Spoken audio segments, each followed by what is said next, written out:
As a longtime educator, wellness instructor, and coach for women rebuilding after major life shifts, I deeply understand the challenges of reconnecting with your mind, body, and purpose so you can live grounded, confident, and whole.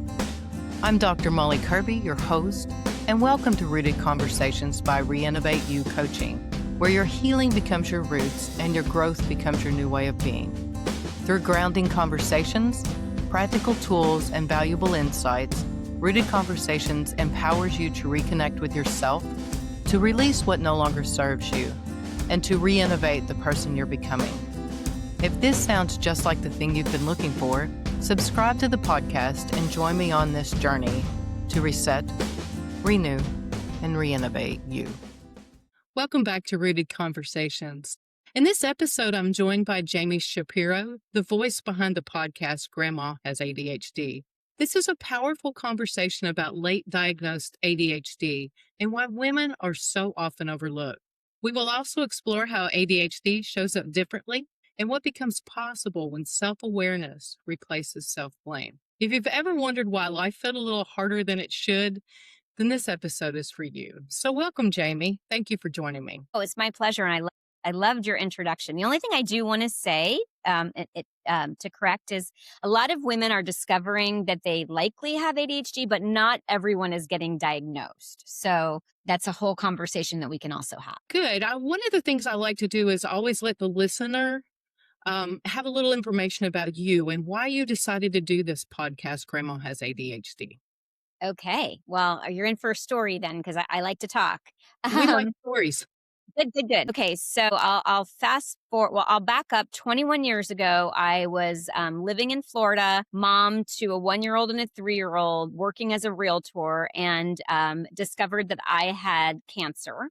Had to wait for pathology to come back, and I'm very lucky that it turned out that it was thyroid cancer.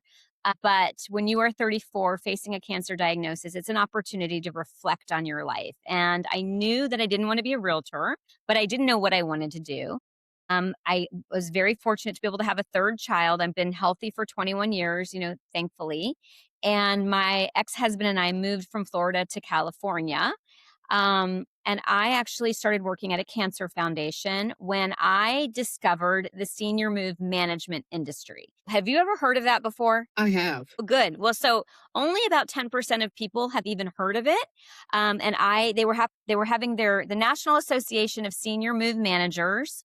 They've since added the word "and specialty" because we do help people besides seniors, but they were hosting their national conference in San Diego. And I went to the conference and I was like, wow, this feels like what I want to be doing. This feels like it has purpose. And for any of your listeners who don't know what NASM or senior move management is, when someone has been in their home, for many, many years, or they need to either go from a big home that they've lived in to a smaller one that's easier to maintain, or they want to move into a senior community, or they want to move to be closer to loved ones as they age. Normally when we're moving, we're going up in size, but when we are aging and we're needing to be in an easier to maintain home or right sizing, then we'll go to a smaller one. And then there are a lot of decisions that need to be made, which can be overwhelming. And then what do you do with all of your things?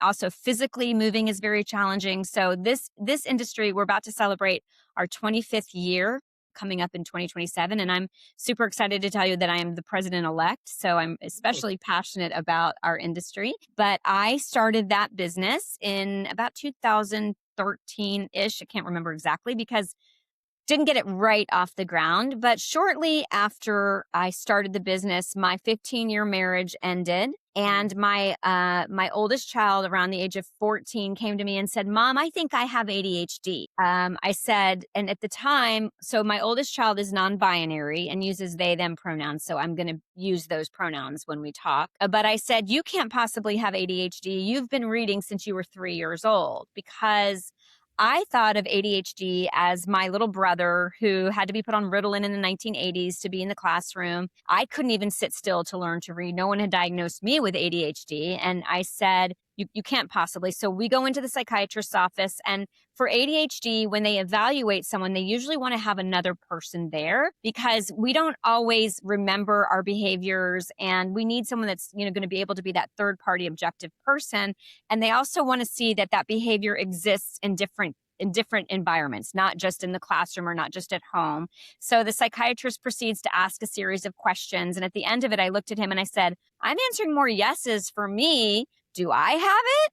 Well, so we both walked out with an ADHD diagnosis. And truthfully, I had at that point just started my business. I'm now going through a divorce. I have 3 children. And my thoughts are, I graduated college with high honors. I've started 2 businesses. So what? I have ADHD. And it just went on the shelf. And truthfully, that was really the extent of it until about 8 years later when I was listening to a podcast, because I then was studying to become a member of the ICD, which is the Institute for Challenging Disorganization. Because when my company, so I'm in San Diego, my company is Silver Linings Transitions. And when we are not doing moves for our clients, we have downtime. And I'm like, how do I fill the space? So I decided to become a professional organizer. And then I discovered the ICD. They had an ADHD specialty. And I'm like, well, I may as well become an ADHD specialist since I have ADHD. But through the process of studying for that, I heard a podcast where they were talking about fibromyalgia and migraine headaches being very common in women with ADHD. And I called my mom and I said, hey, Mom, I know I told everybody you have hoarding disorder because I used to do a lot of downsizing presentations, and it's called a presentation I do pretty regularly is, do you own your stuff or does your stuff own you? And I would stand up in front of the room and say, I come from a family with hoarding disorder, because if you had seen my mom's home, you would have seen stacks of stuff everywhere, furniture that couldn't be used for its intended purposes because it was holding stuff, rooms that couldn't be used. And I said, Mom, I don't think you have hoarding disorder. I think you have ADHD. And she did. And she was almost 77 years old and nobody had caught it. And then I started looking at all of the clients who I'd worked with through the years who reminded me of my mom. And I'm like, what if she has had ADHD this whole time? They probably have it too. And that's the story behind it. So is there any possibility that ADHD is hereditary? It's 100. Well, they say that it's as heritable as height. It's a very, very strong connection in families. I've heard 70 to 80%, but I think that it's probably higher. There's so much we still don't know about ADHD because up until recently, it was just for little boys and they would outgrow it. And now we're realizing that's absolutely not the case. So, what are some signs that you may have ADHD, and what might bring you to someone to say, hey, is this a possibility that I have ADHD? I'm an older adult. Maybe it's been overlooked. Yes, absolutely. So, again, we always think of the hyperactive little boy. And what we also don't realize is that that hyperactivity might change over time, and it might go from a hyperactive body to a brain that just doesn't stop. And that's a brain that's just constantly going. A lot of people with ADHD tend to struggle with anxiety. We ruminate and we catastrophize and we make mountains out of molehills. We tend to struggle with something called rejection sensitivity. So, and here's a perfect way for me to explain it. I run a business and I get a phone call from somebody and they say, hey, Jami, can you give me a call back? I immediately go to something bad has happened. They want to say something negative. I just assume the worst. So we tend to be really, really creative. We have hard time with short-term memory. And so, for instance, I will forget where I parked my car. I will forget where I put my keys. I will drop words in the middle of, a sentence. I'll be talking and all of a sudden I can't come up with what I was saying, or I just met you, you told me your name and I immediately forgot it, or somebody gives me directions and it's go left here and then go right here. I'm going to lose it. And it becomes worse, especially for women, but based on where our estrogen levels are, because estrogen is pro-cognitive. So that's why we tend to see the 2 times that women get diagnosed most frequently are either when their child is diagnosed or when they begin perimenopause. And the reason that I decided to name the podcast Grandma Has ADHD is that I was able to determine that I had ADHD when my child was diagnosed, but my mother's child wasn't diagnosed. And, the older generation, the silent generation, boomers, the Gen Xers, and boomers weren't diagnosed. Yeah, that's very true. So what kind of stigmas are attached to having ADHD? Could that be a possibility of why, people are so hesitant maybe to explore the possibility that they might have ADHD? That is a great question. And up until recently, and first of all, the word attention deficit hyperactivity disorder, there's disorder. And also people assume, and actually I was sitting next to a man. So I was at a senior expo. This man was in his He had written 15 books. He was, at the table next to mine. He was emceeing the event. He was about to play pickleball. Keep in mind, he's in his 90s. He's going to be playing poker that weekend. Like, he was going, going, going. And I looked at him and I said, "Is there any chance you have ADHD?" And he looks at me and he says, "I don't have ADHD. I've written 15 books. My grandsons have ADHD." And I'm thinking, oh, buddy, because when you are interested in something, you actually have the ability to hyper focus on it. And so that's the misconception, that we cannot focus. Not true at all. You can also see ADHD as perfectionism. Somebody that, because they're so concerned with making mistakes or their short-term memory, that they overcompensate. And you see a lot of that in schools, but the reason that there is a stigma behind it is that, and I'm really glad to say that the younger generations are owning, mental health. And I don't even like to use the word disorder. I think it's a brain difference. It's a brain wiring. It's the way that we see things.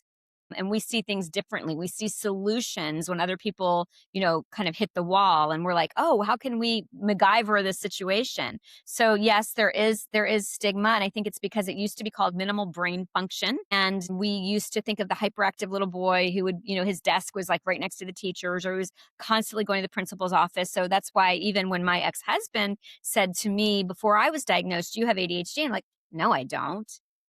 you know?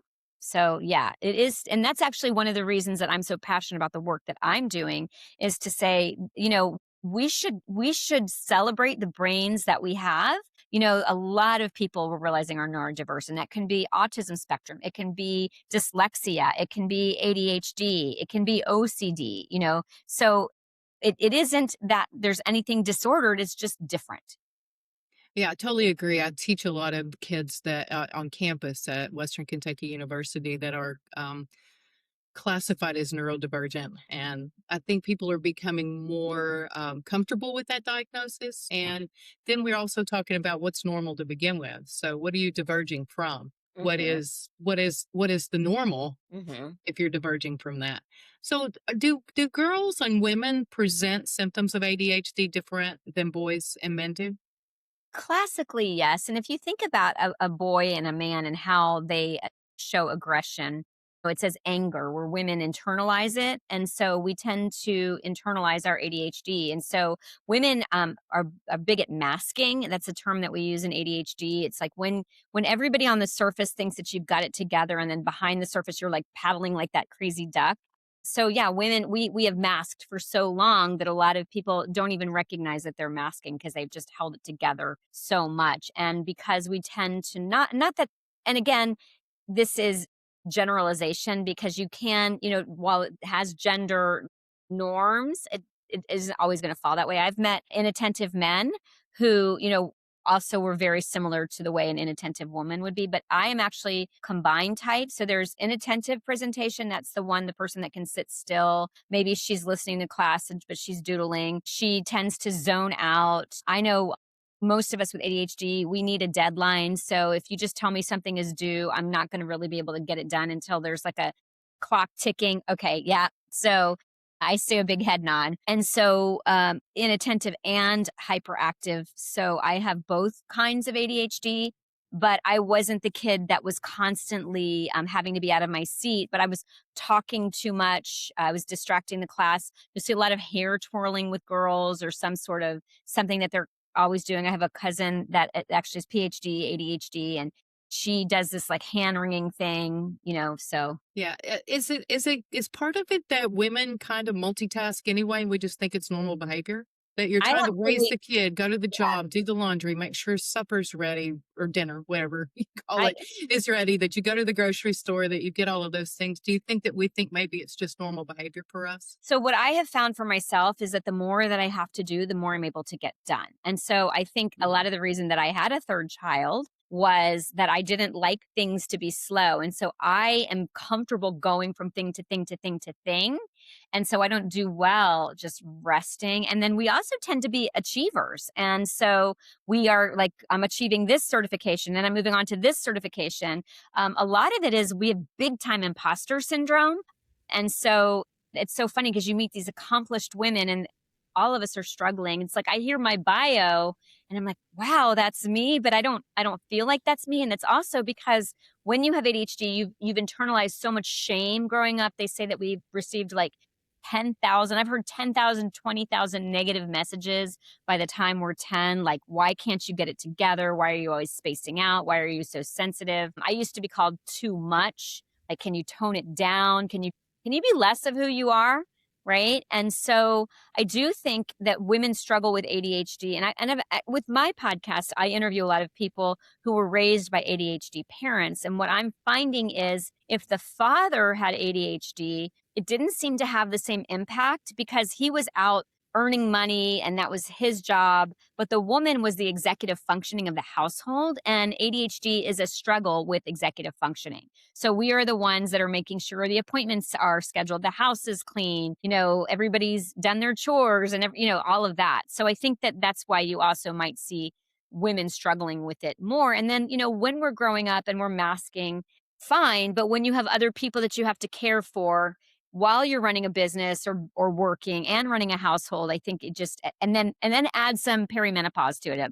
It's like a house that's just going to tumble. So, what should someone do if they think that they might have ADHD? Where should they go? How would they seek someone's medical advice for that? So that's a great and very challenging question. And the reality is, and I talk about this on my Grandma Has ADHD podcast, there are a lot of physicians who are treating older adults, and I'm just going to say 50 and over for older adults that did not learn about ADHD. In fact, I had Dr. Michael Lenz on my podcast who said, and it was corroborated by a woman, Maggie Alexander, who wrote on medications called Shine with ADHD. The physicians aren't even aware that ADHD is even, they don't even go in looking for it. So a lot of times they are treating anxiety and depression, which is actually undiagnosed ADHD, and they're giving them the wrong medication. So the first and most important thing you need to do is find a physician in your area or a psychiatrist who understands ADHD. And also there will be people who will say you can't take medication no, that isn't true. They're going to look at your other, what else is going on, if you have heart conditions before they're going to give you a stimulant medication. But it isn't true. There are people who can take medication, depending on other things that are going on. And if you're not a candidate for medication, which you have to have a formal diagnosis to get medication, I take Wellbutrin, actually. Wellbutrin is an off-label ADHD medication. And I get that from my general practitioner. That seems to help my ADHD and it kind of levels off my anxiety. And then you can find an ADHD coach in your area. And I would, again, look for somebody who specializes in aging and ADHD, because the challenges are different if you're raising children or if you are, like I'm in the middle. So I have a mom, who's retired and, needs some help, and she has ADHD. And then I have, ADHD children, and I'm caught in the middle of all of that. That's a typical thing to hear from our generation. So what are some of the consequences of having ADHD? Okay, I'm going to tell you another story. Well, first of all, sleep is huge. And I struggled with this myself. So we tend to, if we have 10 wonderful things that happen in a day, but one thing that's negative, we will ruminate and we will like catastrophize and we will be up and spinning. And so that does disrupt our sleep. And then relationships are huge. In fact, that's been, I think, the best part of diagnosing my mom with ADHD. We had a very strained relationship my entire life, starting from around the age of 4, when my mother was a single mom, would use me as a sounding board, would cry to me and express her emotions. And as a 4-year-old, I felt the burden of my mom's, all of her stuff. And so growing up, to me, it was just like, okay, that was another responsibility. And my mom and I, we battled. I mean, she always had clutter and I always felt like I had to fix the problem. And then at one point, I write about this in my book. I was pregnant with my first child, and we were at a family wedding, and in front of everybody, and I'm horrified to say this, but I looked at her and I'm like, "You're pathetic," because I was frustrated. And when I realized that my mom had untreated, undiagnosed ADHD, I realized that I was shaming my mom the same way that we shame children. And so it was an opportunity for us to completely transform our relationship, because when I realized that we might express our ADHD differently because it is a spectrum and it shows up differently for different people. I'm a high achieving ADHD, but there are a lot of people. My oldest child really struggles with it, where it's like an all or nothing, and they're either go go go go go and they can achieve, or they are like bed. This generation calls it bed rotting. Just I can't function, I can't do anything. And so when I realized that we were both emotionally dysregulated, she was raised by an ADHD parent who was also, not really giving her the right upbringing. So then that passes down. So you see that generational trauma. And so I think understanding the impact on relationships. And by the way, I think one of the biggest challenges for my ADHD is rejection sensitivity. So my mom would take everything that I said and turn it around and make it like, you don't love me or you don't, whatever. And I'm like, so it's just been transformative. So I think that that's probably one of the biggest reasons to discover and learn about ADHD. And I would also say one of my favorite things that I learned about when I was studying to become a certified senior advisor was gerotranscendence. Are you familiar with that? That one I do not know. Okay, so Eric Erickson was a famous sociologist. He had the 8 stages of life. Well, when he and his wife got into their 80s, they realized that they had not, defined enough of the stages. And so he found the term, he didn't coin it, but he just sort of adapted it to is the 9th stage. And gerotranscendence is when you're looking at your life and you're kind of reflecting on it, you're making peace with the decisions that you've made, you're making peace with your relationships. And I think when you suddenly realize that you had ADHD that whole time, and maybe you weren't lazy, crazy, stupid, maybe you just had a brain that was wired differently. And I think that when you have that understanding, it can transform, that narrative of your life.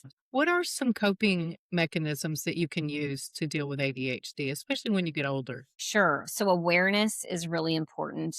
If you can, proper sleep. And actually, this is a great time for me to plug my book. It's called This Explains So Much: Understanding Undiagnosed ADHD. And I talk about, what ADHD, what are the coping mechanisms? How do you get proper sleep when your brain is always racing?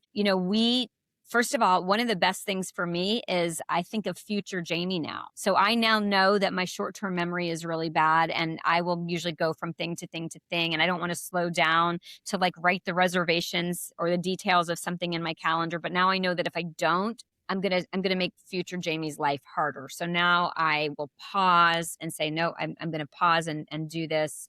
If I do my laundry, or I boil eggs on the stove, I set my timer so that I don't walk away and forget, because I've definitely done that.